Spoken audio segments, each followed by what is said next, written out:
राधे राधे दोस्तों, आप सभी को श्री कृष्ण जन्माष्टमी की हार्दिक शुभकामनाएं। आज हम सुनेंगे श्री कृष्ण जन्म कथा। उससे पहले अगर आप हमारे चैनल पर पहली बार आए हैं तो प्लीज़ हमारे चैनल को सब्सक्राइब जरूर करें और साथ ही बेल आइकन को प्रेस करें ताकि आने वाली हर भक्ति वीडियो और ज्ञानवर्धक वीडियो आप सभी दोस्तों तक जरूर पहुँचे। श्री कृष्ण जन्माष्टमी पर श्री कृष्ण भगवान की कृपा आप सभी दोस्तों पर और आपके परिवार पर हमेशा बनी रहे। आइए सुनते हैं श्री कृष्ण जन्माष्टमी व्रत कथा। भाद्रपद कृष्ण अष्टमी को श्री कृष्ण जन्माष्टमी कहते हैं क्योंकि यह दिन भगवान श्री कृष्ण का जन्म दिवस माना जाता है। इसी तिथि की घनघोर अंधेरी आधी रात को रोहिणी नक्षत्र में मथुरा के कारागार में वसुदेव की पत्नी देवकी के गर्भ से भगवान श्री कृष्ण ने जन्म लिया था।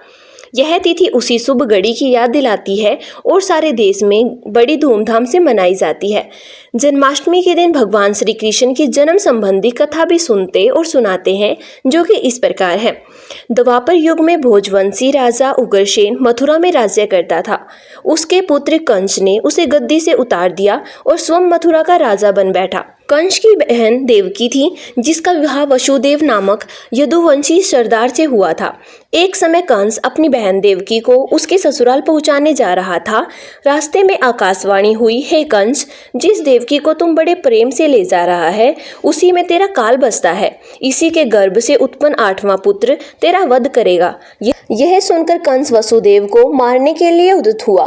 तब देवकी ने उससे विनय पूर्वक कहा, मेरी गर्भ से जो संतान होगी उसे मैं तुम्हारे सामने ला दूंगी।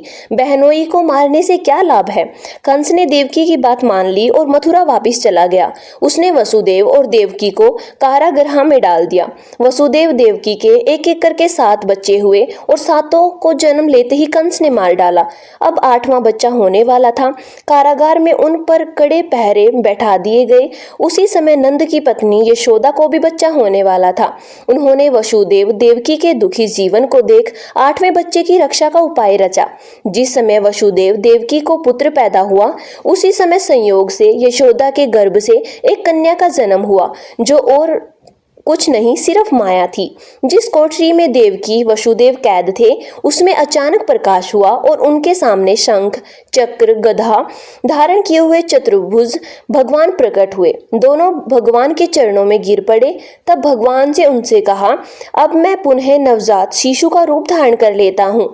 तुम मुझे इसी समय अपने मित्र नंद जी के घर वृंदावन में भेज आओ और उनके यहाँ जो कन्या जन्मी है उसे लाकर कंस के हवाले कर दो।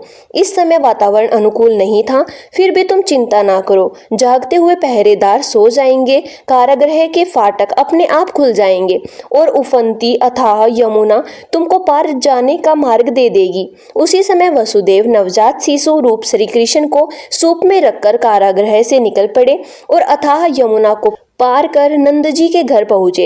वहां उन्होंने नवजात शिशु को यशोदा के घर सुला दिया और कन्या को लेकर मथुरा आ गए।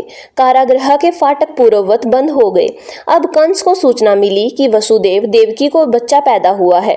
उसने बंदीगृह में जाकर देवकी के हाथ से नवजात कन्या को छीनकर पृथ्वी पर पटक देना चाहा, परंतु वह कन्या आकाश में उड़ गई और वहां से कहा, अरे मूर्ख, मुझे मारने से क्या होगा। तुझे मारने वाला तो वृंदावन में जा पहुंचा है, वह जल्द ही तेरे पापों का दंड देगा। यह है श्री कृष्ण जन्माष्टमी की व्रत कथा। आशा करते हैं भक्तों आपको यह कथा अच्छी लगी होगी। हमारे चैनल से जुड़ने के लिए प्लीज हमारे चैनल को सब्सक्राइब जरूर करें। राधे कृष्णा।